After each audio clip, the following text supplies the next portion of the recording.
Hey everyone, it's Eric Landry with Eric Landry Team, Keller Williams Jacksonville Realty, your mom's favorite realtor. And today we're talking about what's been happening in the Northeast Florida real estate market for the third quarter of 2025. We're going to look at how the numbers have moved month to month and what they're telling us about where the market's heading. Let's start with closed sales. So we kicked July off strong, but August and September saw a little bit of a pullback, showing that activity tapered off gradually throughout the quarter. It's pretty normal. The seasonal trends and families settle in after the summer, and there's fewer buyers actively shopping. Overall, the third quarter averaged around 2,311 closed sales, compared with about 2,625 in the second quarter. So yes, we are seeing fewer closings, but that slowdown is more about timing than demand. Buyers who are in the market right now, like all holiday buyers and things like that, are more serious and more motivated when they're out. Next up is going to be the median sales price.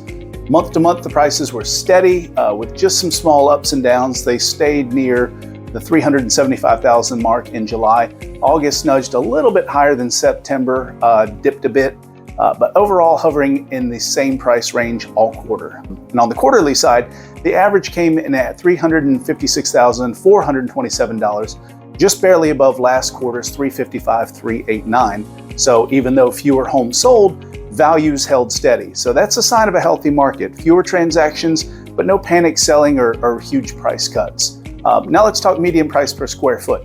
Through the summer months, this number stayed right around $200 per square foot. It's barely moving at all. When we averaged it out, it came to about $200 per quarter compared to $201 last quarter, so it's still really flat.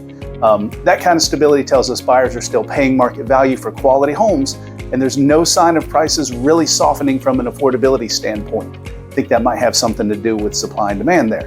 Now let's look at how long homes are taking to sell.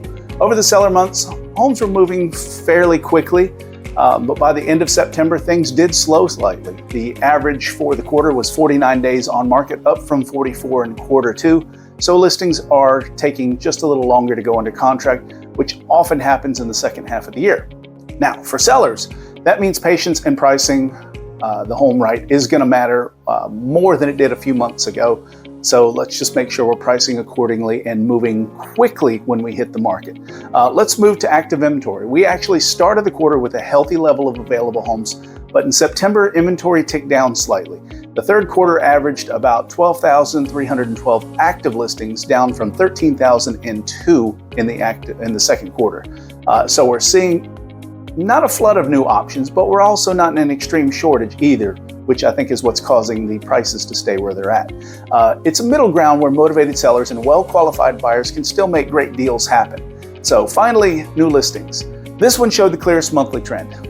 Each month we saw fewer and fewer new homes hit the market. July was decent, August dipped, and September slowed a little bit even more.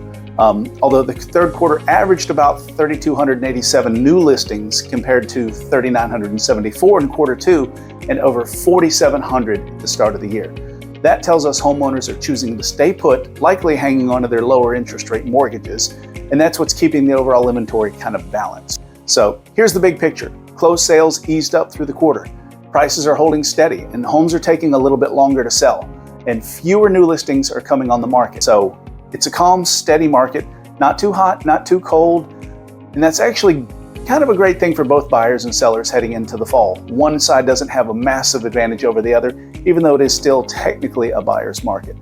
If you're curious how these numbers affect your neighborhood or your home's values, let's chat. I'd be happy to break it down for you. And if you want to stay up to date on all things Northeast Florida real estate related, make sure to follow us for more market updates and DM me anytime if you have any questions or need personalized advice for your situation. I'm Eric Landry with the Eric Landry Team, Keller Williams Jacksonville Realty. Thanks for watching the third quarter market trends update. See you next time. Hope you guys have an amazing day. Bye.